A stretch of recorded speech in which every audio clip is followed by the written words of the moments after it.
Programa Observadores. Patrocínio. Sinobras, a força de cada um constrói o desenvolvimento de todos.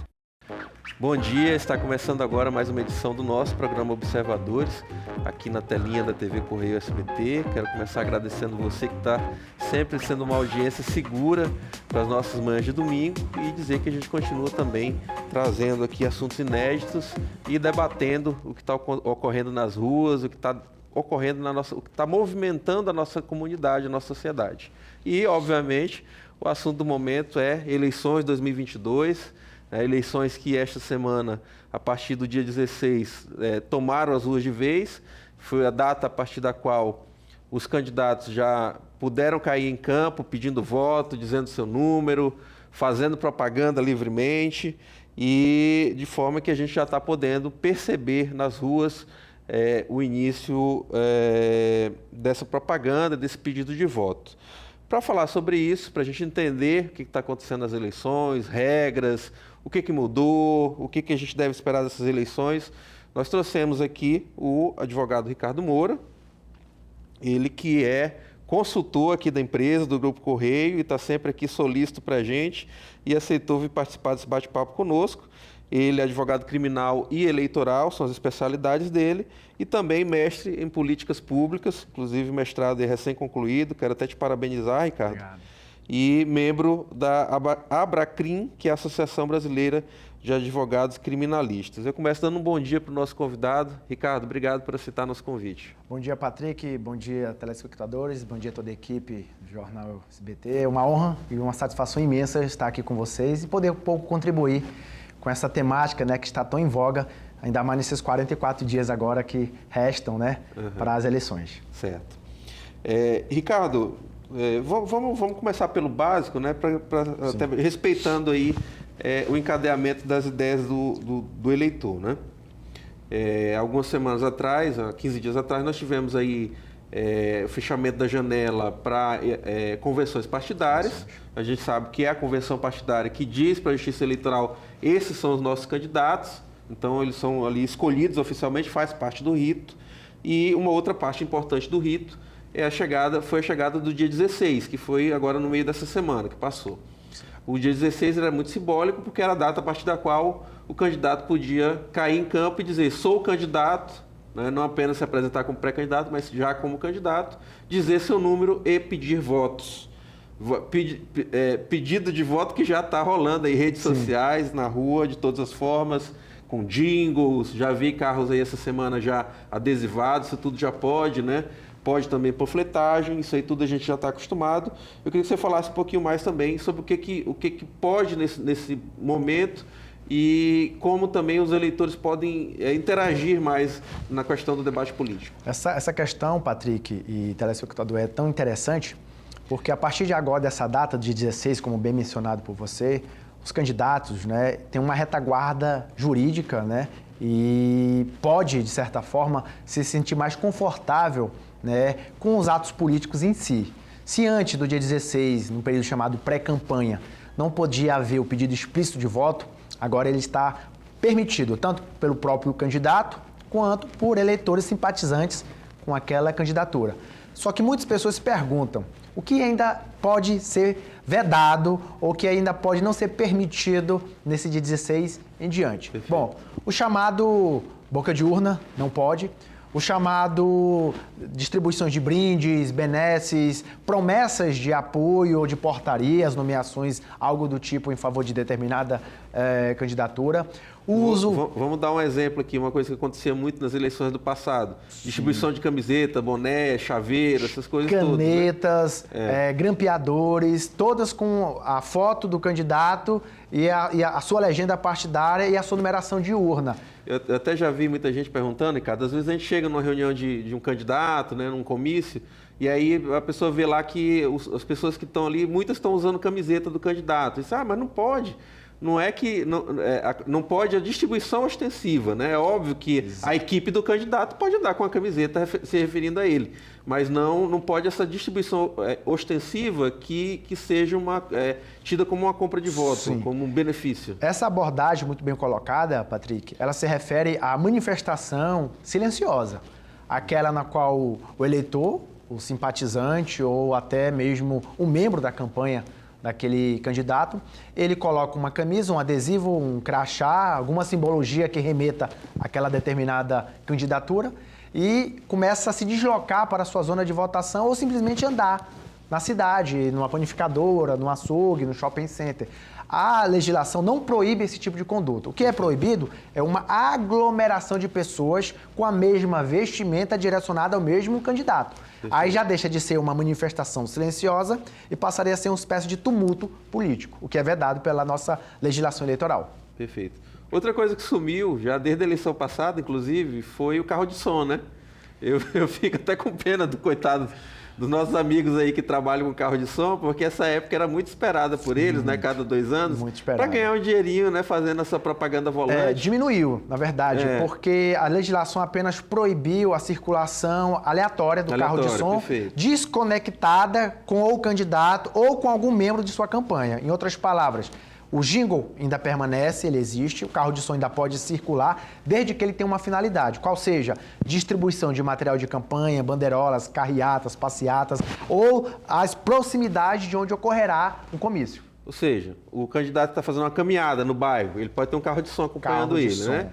Assim como aquele carro de som que vai fazer a propaganda de uma reunião partidária que vai ocorrer naquele bairro. Exatamente. Mas não muda que eu te falei que o coitado dos nossos amigos que mexem com carro de som, né, que poderiam nessa época, né, constituir centenas de carros de som. Diminuiu. Mas eu entendo, isso aí foi proibido justamente para uma forma também de combater o poderio financeiro, né? Ou seja, as campanhas que tinham mais dinheiro poderiam contratar mais carros de som. Exato.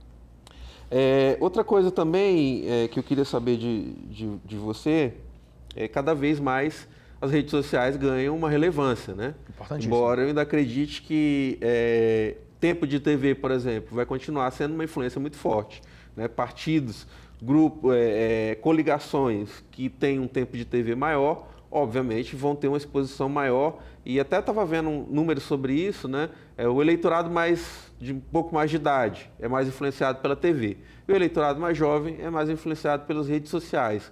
Como é que você está vendo hoje o uso das redes sociais? E também eu queria que você desse uma dica do que pode e que não pode nas redes sociais. Primeiramente, tem um ditado popular, que eu discordo dele, que diz que internet é terra sem lei.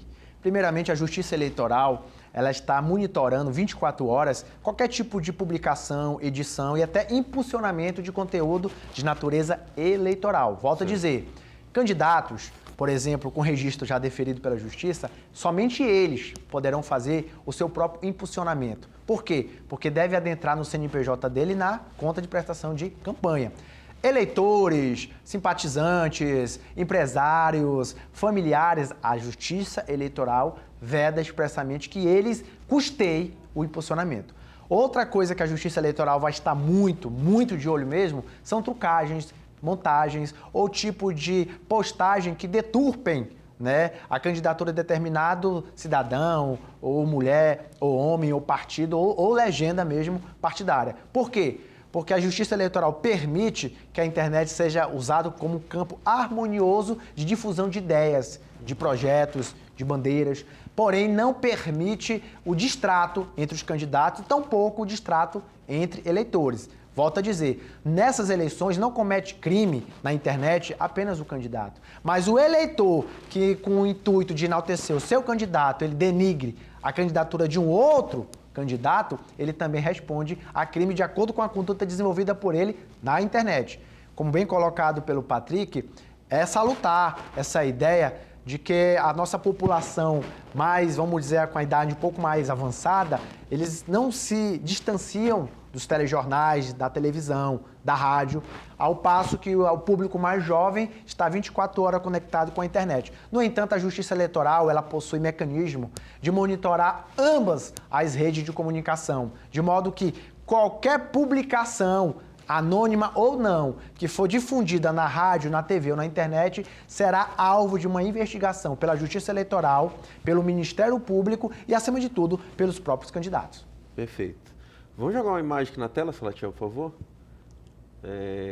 Tá aqui, o leitorado, né, que eu sei que é uma coisa que você também acompanha muito, inclusive você tem uma tese aí de que Já na próxima eleição a gente já possivelmente vai ter segundo turno em Marabá, né? Sim. Eleição municipal.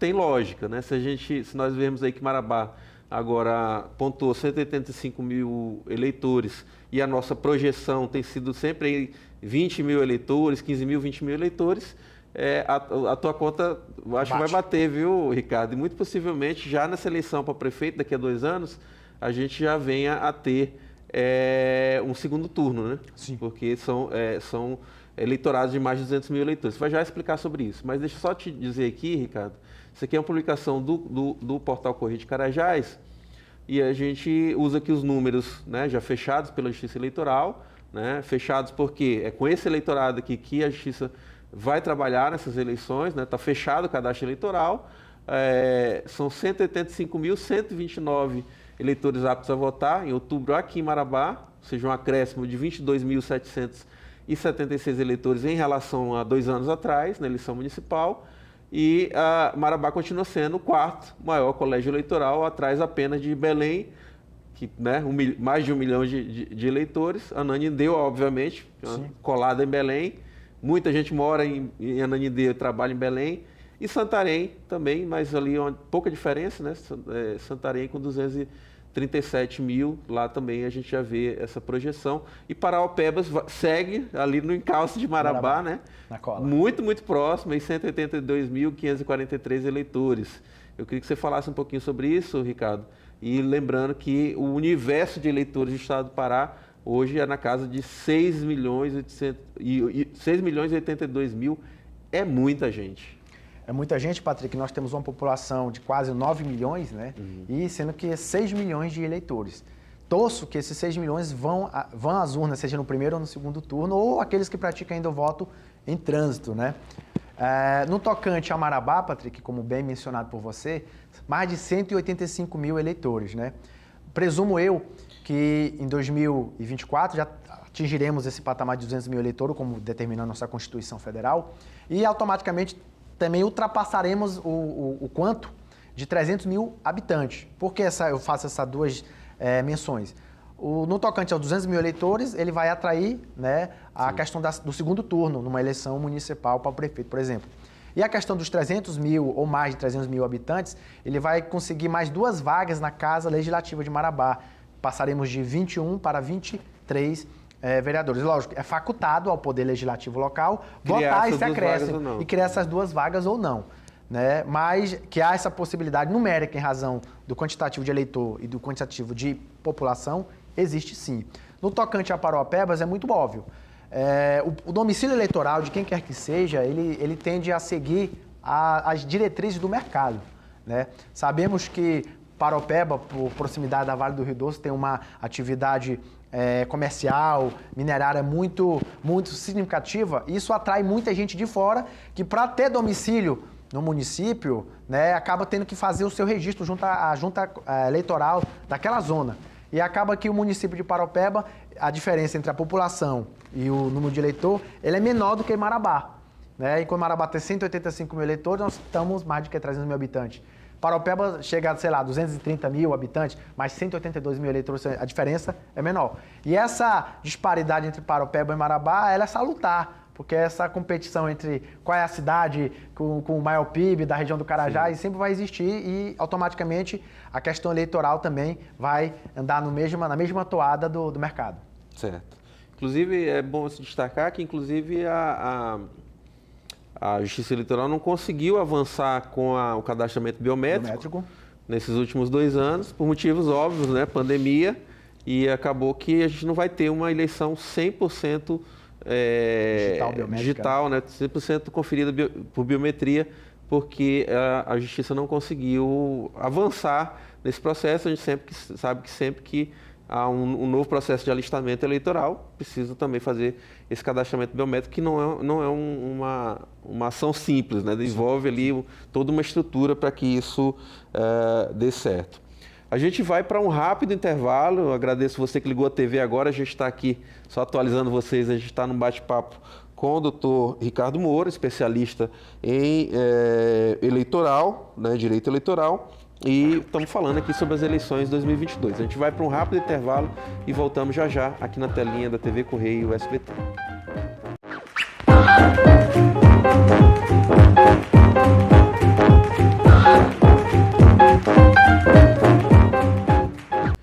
De volta com observadores desse domingo e destacando que a semana, né, a gente começou a ver a campanha eleitoral nas ruas, com carros adesivados, candidato pedindo voto, dizendo abertamente seu número, né, dizendo vote em mim, que foi uma possibilidade que já passou a valer desde o dia 16 de agosto. Até vou pedir para o Salatiel jogar aqui na tela.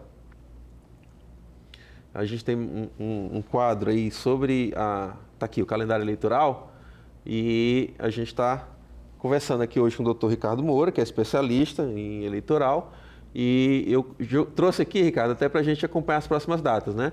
Eu quis colocar aqui na íntegra, mas colocamos um retículas em cima nas datas que já passaram, né? Sim. Obviamente a última importante aí foi do dia 16, foi essa virada de chave, e a próxima data que é muito simbólica é o dia 26 de agosto, que é a partir do qual a gente vai perceber também a propaganda na TV. Hoje em dia são em 2 horários, né? 3 horários, sim, não é isso? 3 inserções. De manhã cedo, ao meio-dia e outra à noite. Eu queria que você falasse um pouquinho também sobre o que vem à frente aí nesse calendário. Essa data do dia 26 de agosto ela é muito importante porque é onde os candidatos vão poder ter o maior alcance de seus registros de campanha. E, acima de tudo, eles vão poder alcançar, né, zonas eleitorais, municípios, através do rádio e da TV, onde talvez os seus correligionários não poderão alcançar, por uma questão mesmo geográfica. E o nome já diz, propaganda eleitoral gratuita. Nenhum candidato poderá custear qualquer tipo de veiculação de qualquer natureza partidária com recurso particular ou recurso do fundão mesmo eleitoral. O nome já diz, propaganda eleitoral gratuita, diferentemente de jornais, revistas ou até publicações em páginas ou portais, por exemplo, de cunho eleitoral. Por quê? Porque a legislação entende que com a divisão do coeficiente eleitoral, que automaticamente é entrelaçado com o quantitativo de membros no Congresso Nacional, é mais do que suficiente que o tempo de TV já seja algo salutar na disputa eleitoral. Por essa razão, não será admitido nenhum custeio, porque sabemos, existem candidatos com poderio financeiro muito maior e se fosse para bancar uma inserção numa rádio ou numa TV, ele poderia ofuscar, né, o caráter igualitário do pleito eleitoral. O maior poderio. Então, só para deixar claro para você de casa, o que o doutor Ricardo está falando é que partido que tem mais membros no Congresso, maior tempo de TV, no caso na Câmara Federal, né? Quem tem mais deputado na Câmara Federal, os partidos são medidos pela quantidade de deputados federais que ele tem, né? Então o partido, quanto mais deputados federais ele tem, mais força ele tem eleitoralmente para, por exemplo, ter mais horário na TV, mais horário no rádio. Então, quando se juntam ali um número X de partidos numa coligação para governador, por exemplo, esse candidato a governador vai se beneficiar do tempo de TV relacionado a cada um daqueles partidos. Por isso que partidos grandes costumam fazer essa fusão aí, em coligações, justamente para oferecer a esse candidato majoritário um tempo maior de TV. E isso é importante, Patrick, porque o alcance dessa aliança política ela não vai ser tão somente no tempo de rádio e no tempo de TV, mas, acima de tudo, no fundo partidário, que é bilionário, né? E quanto mais partidos tiverem feito aquela coligação com a chapa majoritária, maior vai ser o tempo de TV e de rádio dessa chapa e, acima de tudo, maior vai ser também o alcance aos recursos do fundo partidário. Isso. Então, seguindo aqui, começa dia 26 e segue até o dia 26 de agosto e segue até o dia 29 de setembro, ou seja, quase na antevéspera da eleição, né? TV, rádio e TV. Dia 30, estou vendo aqui, último dia para veiculação de propaganda na imprensa escrita, porque hoje, como você citou aí, o candidato pode, por exemplo, pagar no jornal impresso uma mídia, né? Pode pagar. Que é também há um controle, não é qualquer tipo de mídia, até um quarto de página. Exatamente. 1º de outubro, último dia para veiculação de propaganda eleitoral. né? Ou seja, até esse dia a pessoa vai poder pedir voto, esse candidato vai poder pedir voto, propagandear seu número livremente. Dia 2 de outubro é o primeiro turno das eleições, é um domingo, né? Como tradicionalmente é. Dia 3, retomada da propaganda eleitoral, aí já segundo turno, já vamos saber quem são os deputados estaduais e federais e senadores. No caso, cada estado vai ter um, né? Vai eleger um senador. Uma vaga, esse pleito. Uma vaga. 7 de outubro, retomada da propaganda eleitoral gratuita no rádio e na TV, aí já apenas para os candidatos a governador, né? E para presidente, caso tenha. E para presidente, exatamente, caso tenha segundo turno. E pode acontecer, por exemplo, né? Eu estou falando aqui pensando em governador, mas pode acontecer, por exemplo, da gente ter um governador eleito no primeiro turno e ficarmos para segundo turno apenas para presidente da República. Perfeito. Porque tradicionalmente tem segundo turno para presidente da República, né? 29 de outubro, último dia para veiculação da propaganda eleitoral no segundo turno, e a votação do segundo turno dia 30 de outubro. Os eleitos e eleitas receberão a diplomação até o dia 19 de dezembro. Né? Explica para a turma de casa o que é diplomação. Diplomação é uma vez ele sagrado eleito pelas urnas, né? A Justiça Eleitoral vai aferir os critérios da campanha dele e caso não tenha nenhuma irregularidade, nenhuma ação judicial ou alguma impugnação, por exemplo, de mandato eletivo, a Justiça Eleitoral ela elabora um diploma, como se fosse que ele concluiu um curso, concluiu o pleito eleitoral. E aí, daquele diploma, ele vai ser o requisito para que ele tome posse em janeiro. Inclusive, vamos lá, deputado estadual, né? Nós vamos eleger deputados estaduais, Sim. né? No dia da posse dele como deputado estadual, ele apresenta o diploma, inclusive, na Casa Legislativa, no caso nosso aqui, a ALEPA, né? Assembleia Legislativa do Estado do Pará. Fica arquivado lá no setor de arquivo. Então ele vai chegar lá, não vai chegar lá de boca dizendo, cheguei aqui e fui eleito. Não, ele vai chegar com esse diploma em mãos, que é o que vai garantir para a Casa Legislativa saber que ele realmente é um deputado que está apto. Exato. Vamos colocar mais uma imagem aqui, por favor, Salatiel, para a gente conversar com o doutor Ricardo. Tá aqui. Inclusive fiz uma colinha para ti aqui, tá no papel. Aqui são algumas regras que estão destacadas aqui nesse infográfico, de coisas que de uma eleição a outra vai mudando uma coisinha ou outra, sendo implementada uma regra ou outra. A gente separou algumas aqui que mudaram recente, né? Me permitam ler aqui para Fique à vontade. Comer miúdo aqui na tela. No rádio e na televisão, proibida a propaganda paga por candidatos, você acabou de falar sobre isso. Candidatos participam no horário eleitoral gratuito, obrigatoriamente, né? Ou podem abrir mão de participar, mas eles têm que participar lá. O tempo de cada partido é calculado pelo tempo da bancada, você falou também. Nas ruas é autorizada a distribuição de folhetos, instalação de mesas móveis nas ruas e bandeiras ao longo das vias públicas.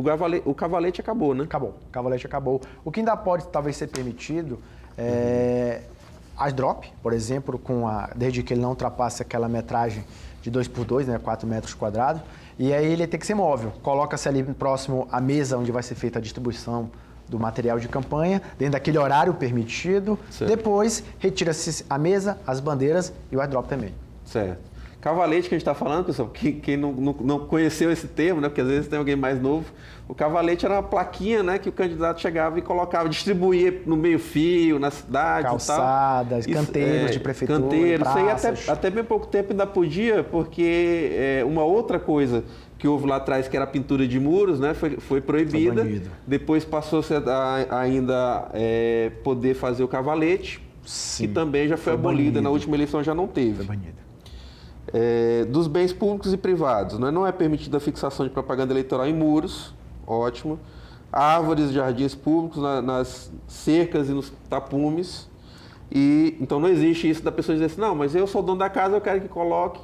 Não existe, né? Não existe. Na verdade, o que pode ser feito é confeccionar um material de campanha, um folheto, desde que ele atinja o tamanho máximo de 4 metros quadrados, ele seja colocado no muro e logo depois seja retirado. Não pode haver mais, como você já mencionou, a pintura, porque passava as eleições, ficava o registro da imagem. Isso gerava uma certa poluição visual.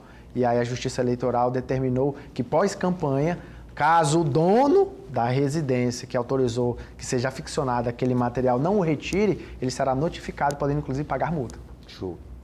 Nos bens privados, a propaganda é limitada a adesivos de até 0,5 milímetros, é isso? Na verdade, eles fazem uma menção de 0,5 metro quadrado no máximo, porque eles fazem uma comparação com o para-brisa traseiro de veículos, desde que ele seja microperfurado. Outras partes do veículo, por exemplo, porta, ou simplesmente motos, eles dizem que a Justiça Eleitoral determina, né, que seja de 0,5 metro quadrado para menos. O formato, se é redondo, triangular, losango, fica a critério de cada candidato. Ou seja, por que essa regra aqui? Porque até bem pouco tempo também as pessoas usavam um carro e plotavam o carro inteiro com a cara do candidato, né? Exatamente. Que era até bonito, era até bacana. A gente via muita criatividade aí, muitos carros aí bem enfeitados. Só que isso aí também está proibido, o carro que era praticamente um outdoor, né? Exatamente. Então, você vê que hoje em dia... Outdoor móvel, né? Então, hoje em dia a gente encontra por aí, de uma forma mais discreta, né? O adesivo que não ocupa a lateral inteira do carro ou o vidro inteiro. Nos veículos, inclusive aqui, nos veículos, é autorizada a utilização de adesivos microperfurados até a extensão total do para-brisa traseiro, a gente vê muito, né, que é aquela que pega o vidro inteiro traseiro do carro. E nas outras partes do veículo, os adesivos terão dimensão máxima fixada de 50 por 40 centímetros. Exato. A gente vê que está sendo bem respeitado, já de umas 2 eleições para cá.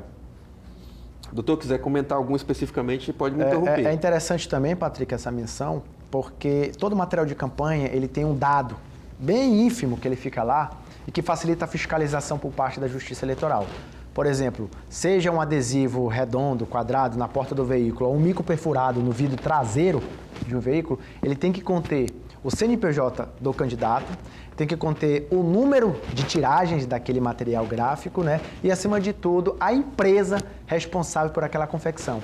Isso facilita, por exemplo, que a Justiça Eleitoral, na hora de multar o eleitor ou multar o candidato, ela também mute aquela gráfica que fez com um formato, uma forma totalmente destoante do regramento do pleito eleitoral. Tá aí, muito bem destacado. Na internet, a divulgação de fake news é crime. Sim. Candidatos poderão ter sites e enviar mensagens para endereços cadastrados gratuitamente pelo candidato, partido ou coligação. Isso é uma coisa antiga, é o famoso mailing, né? Sim. É liberada a propaganda em blogs, redes sociais, sites e aplicativos de mensagens instantâneas. Também existem especificações para isso, né? Não é totalmente livre, mas é permitida. E a Justiça Eleitoral poderá retirar publicações que contenham agressões ou ataques a candidatos na internet e redes sociais. Foi o que o senhor falou também. Sim. Que na internet não é terra de ninguém, embora alguns queiram tratar assim, né? Isso é importante, esse tópico de trucagem, desmontagem ou qualquer tipo de postagem que deturpe determinada candidatura. Por quê? O que eu percebo na prática, Patrick? Quando alguma emissora de televisão ou algum instituto de pesquisa, por exemplo, lança alguma pesquisa, você observa que logo abaixo dos comentários, alguns eleitores mais fervorosos, eles começam a enaltecer determinado candidato e deturpar outros. E alguns entram em bate-boca nessa postagem que, em tese, não há necessidade disso. Então, o que é que a Justiça Eleitoral ela veda? Que esse bate-boca ele gere lá na frente uma postagem, por exemplo, de natureza caluniosa, difamatória, injuriosa, uma natureza em que você ofenda a honra, a imagem e a reputação de determinado candidato, porque não hoje a Justiça Eleitoral ela ainda preza por aquela lei do livre convencimento e, acima de tudo, da ciência do candidato. Porque alguns eleitores, eles realmente muito apaixonados, eles vão fazer montagens e trucagens com determinado candidato. Não quer dizer que o candidato a qual ele vote ou enalteça esteja de acordo com aquilo. Mas a Justiça Eleitoral, identificando que aquela postagem tem a ver com o eleitor, que ele está a favor de determinado candidato, esse candidato pode, inclusive, ser notificado. Justamente para que ele, na rede social, se utilize de uma conduta mais salutar, mais harmoniosa. Porque é justamente o que a Justiça Eleitoral prega para esse pleito de 2022. Perfeito. Jornais e revistas a gente já falou, que é autorizado, Sim. né? Comício, carro de som também está dentro do que o senhor já tinha falado. E o último item aqui, que é showmício, que é uma coisa que já não existe há muito tempo. Mas eu vou pedir para o doutor Ricardo explicar para a gente a diferença entre showmício e comício. Comício pode, né? Sim, reuniões políticas. Sim, sim. Estou vendo aqui o candidato fez botou as cadeiras aqui na rua e trouxe um carro de som e fez discurso. Pode.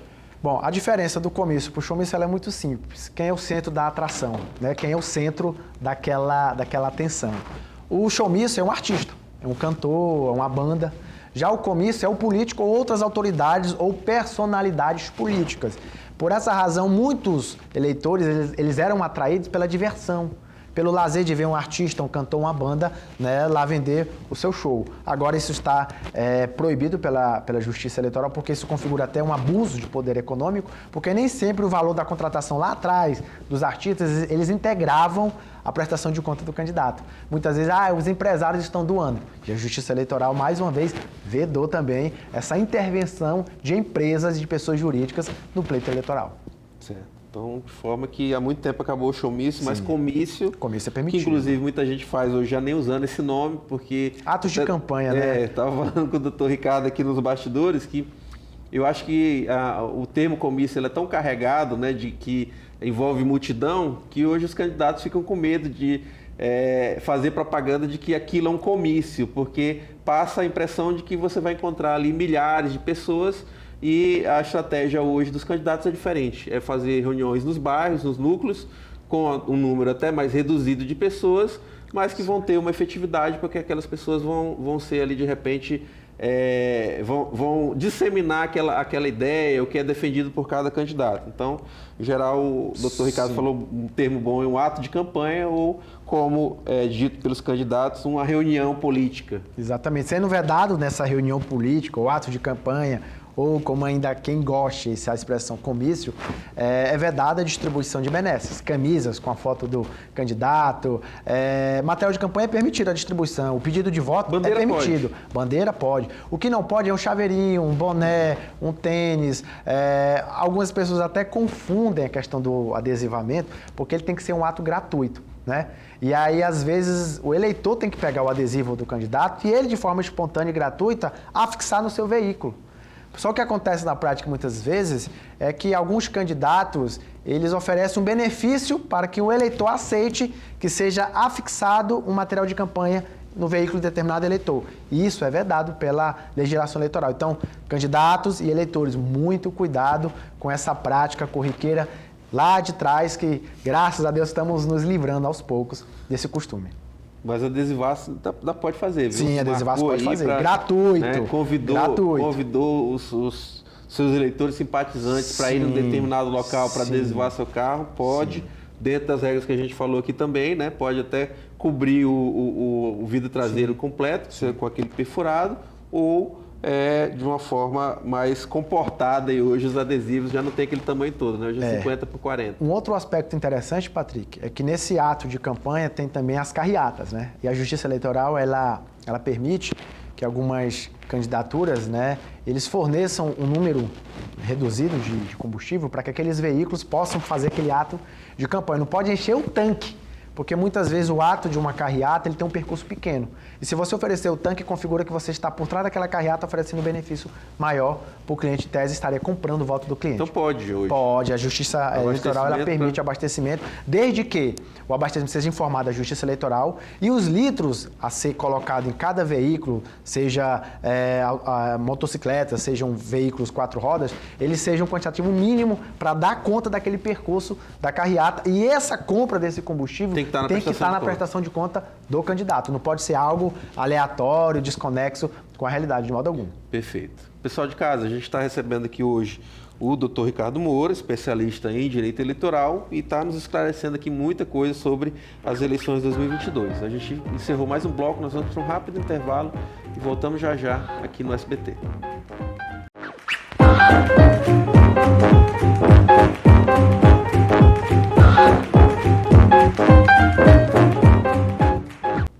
De volta com observadores dessa manhã de domingo aqui no SBT. Hoje a gente está recebendo o Dr. Ricardo Moura, especialista em Direito Eleitoral e dando muitas dicas aqui para a gente aqui sobre o comportamento dos eleitores e dos candidatos, principalmente dos candidatos nessa eleição. Lembrando a você, a gente vai escolher governador e vice, um senador da República, o Pará tem direito a 3 no Senado Federal, né?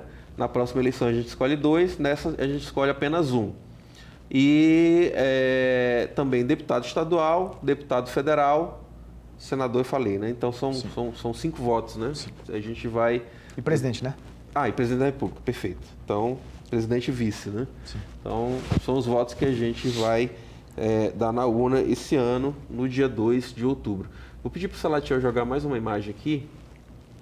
Aqui a gente tem o nosso fórum eleitoral, aqui em Marabá, né? Inclusive um prédio bonito, muito útil. Nós que conhecemos, né, Ricardo, a Justiça Eleitoral ainda num prédiozinho improvisado ali, caindo aos pedaços, né? Então, hoje em dia está muito bem abrigado aqui. Marabá é dividida em duas zonas, né? 2 zonas eleitorais. Explica isso aí para a turma de casa, doutor. A 23ª zona, né, que é a mais antiga, que comporta, em sua maioria, né, a cidade como um todo. E a 100ª zona, que comporta aquelas regiões adjacentes ao município de Marabá, mas um pouco mais distante do centro urbano, a exemplo, por exemplo, do distrito Bom Jesus do Tocantins e aquelas zonas rurais um pouco mais afastadas do centro urbano de Marabá. E é importante esclarecer, Patrick, que nessas eleições de 2022, a Justiça, o TRE, Justiça Eleitoral, já determinou que o poder de polícia, né, será exercido pela 100ª zona eleitoral e não pela 23ª, na pessoa, né, do excelentíssimo doutor juiz, doutor Adson Campos, né, da excelentíssima doutora promotora de justiça, doutora Alexandra Muniz Mardegan, e o do diretor da secretaria da 100ª zona, né, excelentíssimo senhor Marcos, né, que são os 3 que, em Marcos tese... Cristão, quero até mandar um abraço para ele, um amigo querido que sempre nos ajuda muito lá no... Muito solícito. Muito solícito. Então, tá aí bem pontuado. Então, funciona assim, turma. Quanto mais eleitores, mais difícil vai ficando de gerenciar as eleições e a Justiça Eleitoral vai subdividindo aquela cidade, né? Sim. Muitas vezes uma zona eleitoral compreende uma cidade inteira, como era Marabá, era só a 23ª, né? 23ª. Então, na medida que o eleitorado de Marabá vai aumentando, a Justiça Eleitoral, para tornar mais fácil gerir a eleição, vai subdividindo, né? Belém, por exemplo, tem centenas de zonas eleitorais. Salvo engano, tem 11 zonas. Oi? São 11 lá? Salvo engano. Então, são 11 zonas eleitorais em Belém e Marabá são 2, né? A 23ª, Velha Marabá, Nova Marabá, São Félix, Morada Nova, todos estão na 23ª e a 100ª a gente está dizendo que é o outro lado do rio, né? Então, núcleo Cidade Nova está todo pertencendo à 100ª zona eleitoral, juntamente com o Bom Jesus do Tocantins, como o senhor bem lembrou, e assim como a 23ª compreende Nova Ipixuna. Sim, né? engloba. Então, Nova Ipixuna também é gerido pela 23ª zona eleitoral. O senhor falou de autoridades aí, falou dos juízes, e até se destacar que essa semana Marabá recebeu um evento grandioso, né, organizado pela OAB, que que inclusive contou com a presença da presidente do Tribunal Regional Eleitoral, a desembargadora Nádia Lúcia, não é isso? Exato. Que o senhor também participou desse evento, né? Inclusive rolou, na verdade, né, 3 dias de palestras sobre práticas eleitorais, inclusive alguns esclarecimentos na própria cartola eleitoral sobre os principais acontecimentos e os principais embrulhos que acometem uma eleição, por exemplo, geral no município de Marabá, por exemplo, que comporta 300 mil habitantes. Então foi uma convivência muito amistosa, foram trocas de conhecimento muito amistoso, e quem ganhou foi não só os juristas, os operadores do direito, mas acima de tudo a sociedade civil.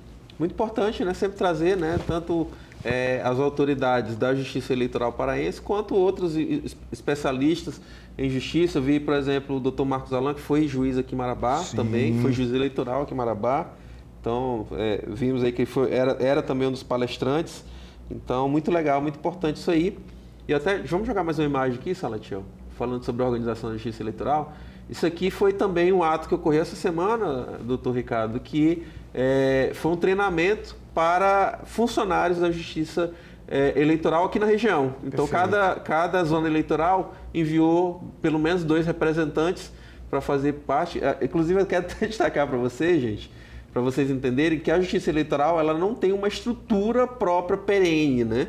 Então, em muitos lugares, o juiz mesmo da comarca, em muitos lugares não, em todos os lugares, né? Sim. O mesmo juiz de direito da comarca, ou seja, o juiz, às vezes o juiz criminal, às vezes o juiz da vara civil, é o juiz também eleitoral, né? Principalmente na cidade pequena, né? Que só tem um juiz, uma vara única, né? Aquele mesmo juiz vai acumular a Justiça Eleitoral naquela cidade. Então, e também em termos de funcionários, na grande maioria das zonas eleitorais de cidades pequenas, a gente tem ali um número reduzido de funcionários, né, 3, 5 às vezes, e numa época como essa de eleição, a Justiça Eleitoral requisita a prefeitura daquele município para ceder servidores para ajudar. Então, esse tipo de treinamento sempre vai ser importante, porque a gente não tem ali um quadro fixo de servidores. De carreira. Realmente, a Justiça Eleitoral ela enfrenta essa dificuldade estrutural e conta muito com o apoio, né, de prefeituras do interior, que cede, geralmente, paga os salários daqueles colaboradores da Justiça Eleitoral. Então, essa turma aqui tanto recebeu as atualizações do que tem de novo na forma de gerir a Justiça Eleitoral, até porque a gente sabe que está havendo muito debate relacionado à confiança na urna eletrônica, né? Voltou esse debate todo aí, que é o que a gente vai falar nessa outra. Vamos passar aqui mais uma? Nós vamos falar sobre isso também, doutor. Tá aí, a famosa urna eletrônica. Essa aqui já é uma foto aqui do nosso arquivo do Grupo Correio, já dessa semana, já são as urnas que serão utilizadas aqui em Marabá, né? Então elas já chegaram. Vamos passar mais uma imagem aqui. E está aqui algumas que foram abertas, inclusive porque aquela turma que a gente viu na outra foto já passou por um treinamento aqui nas atualizações que a urna eletrônica recebeu, né? Eu queria a sua opinião sobre isso, doutor, até porque essa semana a gente teve posse do novo presidente do Tribunal Superior Eleitoral, né? E me chamou muita atenção o discurso do seu colega presidente da OAB Nacional, né? Do Conselho Federal da OAB, e que o discurso dele foi muito firme no sentido de que a advocacia brasileira confia no sistema eleitoral brasileiro, confia nas urnas eletrônicas e acredita que a gente tem que seguir evoluindo nessa paz social que a gente está tendo, né? E nessa evolução que é clara, né?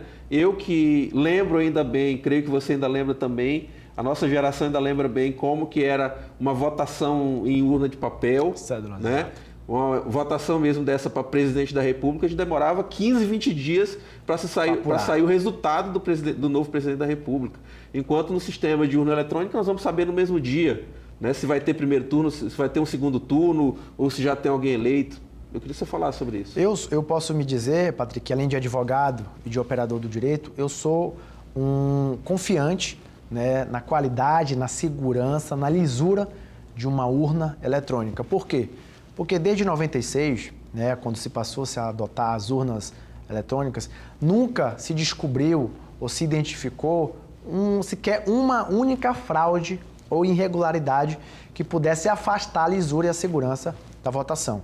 Então não vai ser agora em 2022, onde inclusive desde os meses de abril a Justiça Eleitoral franqueou, né, todo o dispositivo eletrônico de segurança interno das urnas, para que ele fosse aferido e periciado pela ABIN, né, pelos Centros de Perícias Científicas, pela Casa Legislativa do Senado, pela Casa Legislativa da Câmara dos Deputados, pelo Supremo Tribunal Federal, pela OAB, inclusive pela comunidade civil como um todo. E não se achou-se uma falha sistêmica que pudesse enfraquecer a segurança e o sigilo de uma urna eletrônica. Então, volto a dizer, é confiável.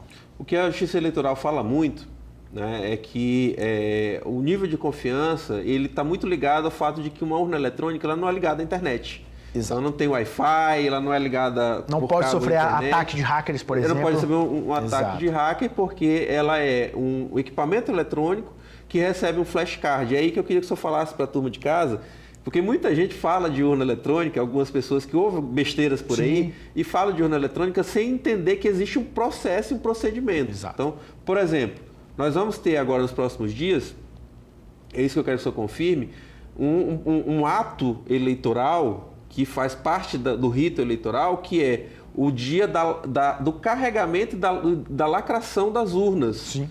Que isso é feito na frente dos representantes de cada partido. Explica isso para a turma de casa.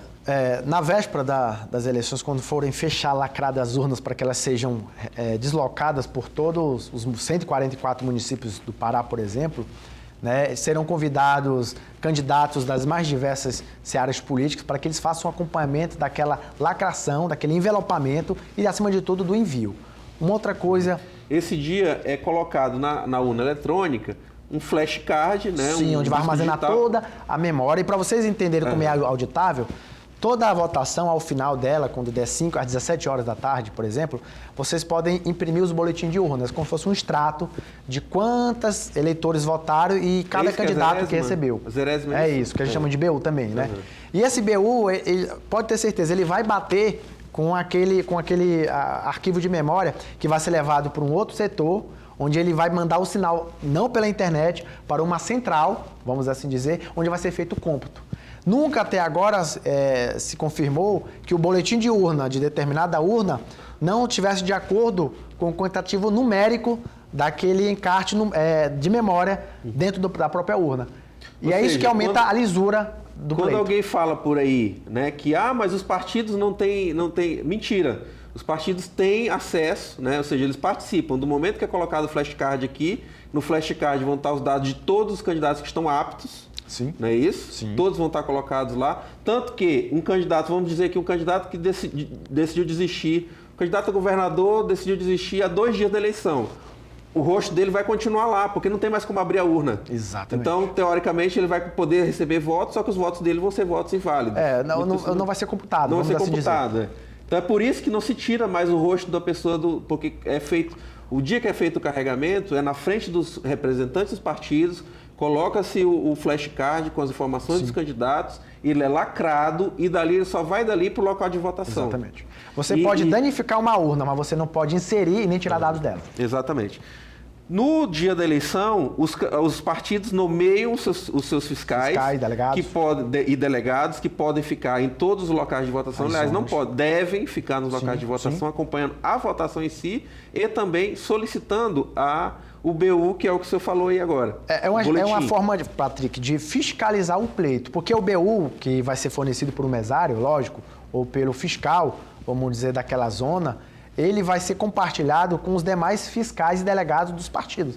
Então não há como se dizer que determinado candidato, determinada zona eleitoral ou determinada urna não emitiu o seu BU. Até porque algumas urnas, uma vez enfrentando algum problema eletrônico, ela tem como ser substituída por outra urna também lacrada. Então não há como você inserir algo em termos de conteúdo ou retirá-lo da urna uma vez que ela foi lacrada. Perfeito. Vamos passar mais uma aqui, por favor, Salatiel. Tá, mas apesar disso, eu trouxe para ti aqui um levantamento que foi recém divulgado pelo Datafolha, né, um dos institutos mais respeitados do país, né, e que eles falam aqui o seguinte, para começar, foi uma pesquisa que ouviu 2.556 pessoas em 183 cidades do Brasil, a margem de erro é de 2 pontos para mais ou para menos, né, então é a metodologia que é aplicada. E 47% das pessoas ouvidas disseram que confiam 100% nas urnas, 32% disse que confiam um pouco, eu confio desconfiando, né? E 20% disseram que não confiam, né? Foi dividido isso aí entre os eleitores dos 2 principais candidatos ao governo federal. Entre os eleitores do Bolsonaro, os que confiam muito são 25%, os que confiam um pouco, 44%, e os que não confiam, 31%. Entre os eleitores do Lula, confiam muito, 60%, confiam um pouco, 26%, não confiam, 14%.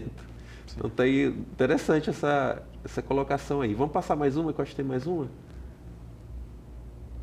E tá aqui. E voto para deputado federal e senador também foi consultado aqui pelo Datafolha.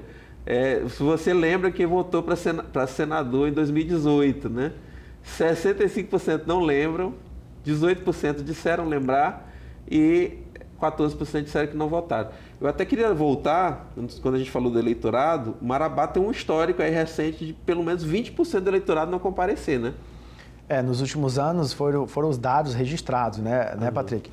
Não sabemos agora, pós-pandemia, se isso deu uma chacoalhada, né, no público em geral, no eleitor, a ponto de fazer com que ele se desloque até uma zona de votação, até porque a grande maioria do que não votavam eram pessoas que estavam com algum compromisso familiar, de saúde, tratamento, muitas vezes fora do seu domicílio eleitoral. E agora, na data de hoje, dia 18, né, é até interessante frisar isso, é o último dia para aquelas pessoas requererem, né, o seu voto em trânsito, que é aquelas pessoas que sabem ou têm certeza que no dia do primeiro turno ou no dia do segundo turno não estarão no seu domicílio eleitoral, mas querem participar da votação. Mas o voto em trânsito é só para presidente da República. Não, aí tá, tem uma diferenciação. Se o eleitor que for requerer o voto em trânsito, ele for eleitor do Pará, ele consegue votar para presidente, para governador, para senador, estadual e federal. Agora, se ele for um eleitor de um outro estado, que vem, por exemplo, estar no dia do pleito no Pará, ele só consegue o voto em trânsito para majoritária federal, no caso, o presidente da República. E é interessante frisar, Patrick, que somente, no Pará, por exemplo, somente municípios com mais de 100 mil eleitores irão comportar essa modalidade de voto em trânsito. Em outras palavras, somente 8 municípios, dentre eles Belém, Ananindeua, Castanhal, Cametá, Tamira, Santarém, Paraupeba e Marabá, são os únicos municípios que irão comportar a modalidade de voto em trânsito de eleitores dos 4 cantos do Pará. Tá, então vamos lá. Então, para ficar bem claro. Então, por exemplo, uma pessoa que é de, vamos imaginar aqui, São Geraldo do Araguaia. Sim. E no dia da eleição ela vai estar em Marabá e ela se cadastrou previamente para o voto em trânsito, ela vai conseguir votar aqui, normalmente, para todos esses cargos aí, porque ela está dentro do Pará e está numa cidade que comporta o voto em trânsito. Certo? Certo. O contrário não seria verdade. Se for um marabaense que estiver em São Geraldo do Araguaia, ele não vai conseguir, porque possivelmente São Geraldo não está nessa lista. Não tem 100 mil eleitores. São Geraldo não está nessa lista. Então Exatamente. é essa a lógica, viu? Sim. Agora, se for um paraense que está em outro estado, no dia eu vou estar viajando para Brasília. Eu me cadastrei para estar em Brasília no dia da votação? Estou para Brasília, eu vou conseguir votar só para presidente da República. Somente. Porque eu estou fora do meu estado. Porque as urnas daquele estado vão ter a figura dos cargos de presidente da República, mas não vão ter as figuras dos cargos de governador, deputado estadual do estado do Pará. Perfeito. Pessoal, tinha N coisas aqui ainda para perguntar para o doutor Ricardo, mas o nosso tempo estourou. Eu quero te agradecer, Ricardo, por sempre estar à vontade, solícito, né, os nossos convites. Dizer que ao longo desse período eleitoral a gente vai fazer mais bate-papos como esse, só que na rádio, sim, na Correia FM, a gente vai convidar o Dr. Ricardo para vir de novo. E aí sim, na rádio, a gente vai abrir para participação da turma de casa, quem quiser telefonar, mandar mensagem no WhatsApp com perguntas para o Dr. Ricardo, ele vai responder todas. Mas para isso vocês têm que ficar ligados na programação da Correia FM, que quando chegar essa data a gente vai divulgando sobre a participação do Dr. Ricardo. Ricardo, quero te agradecer, te parabenizar mais uma vez aí pelo teu mestrado e desejar sucesso, que eu sei que você também está trabalhando em eleições e também representa candidatos, né? Não foi o caso aqui hoje a gente fez uma conversa genérica, sim, né? Obviamente respeitando... Técnica jurídica, né? Técnica jurídica, respeitando a legislação eleitoral. Eu só tenho a te agradecer, Patrick, por esse convite, dizer que estou à disposição para convites futuros. E só para fim de finalizar, uma informação que eu acho que é salutar para o telespectador que está nos assistindo nesse momento. Eu consultei agora há pouco o Divulgacand, né? E praticamente fechou a questão dos registros, né, de candidaturas. E no estado do Pará, concluiu-se 9 registros de candidatos ao governo, né? 11 registros de candidaturas ao Senado para uma vaga. 305 registros de candidatos a deputado federal para 17 vagas e 699 para estadual para 41 vagas. Só para fim de informação. Perfeito. Então esses são o quantitativo de candidatos que ainda pode cair, porque todos eles são subjúdice ainda, né? Alguns já tiveram CNPJs deferidos pela Receita Federal, mas nem todos tiveram o seu registro de candidatura julgado como deferido pela Justiça Eleitoral. Isso aí vai acontecendo ao longo do tempo, né? Sim. E daqui a pouco já vai aparecendo verdinho lá, julgado, deferido, etc. Exato. Mas muita gente ainda pode ficar pelo caminho, até porque tem as listas aí de inelegíveis. Sim, e as impugnações também que vão surgir no percurso. Perfeito. Pessoal, a gente conversou aqui com o Dr. Ricardo Moura, especialista em Direito Eleitoral. Ricardo, muito obrigado. Obrigado a vocês de casa. Um ótimo domingo a todos. Até semana que vem, aqui na telinha do SBT. Um grande abraço.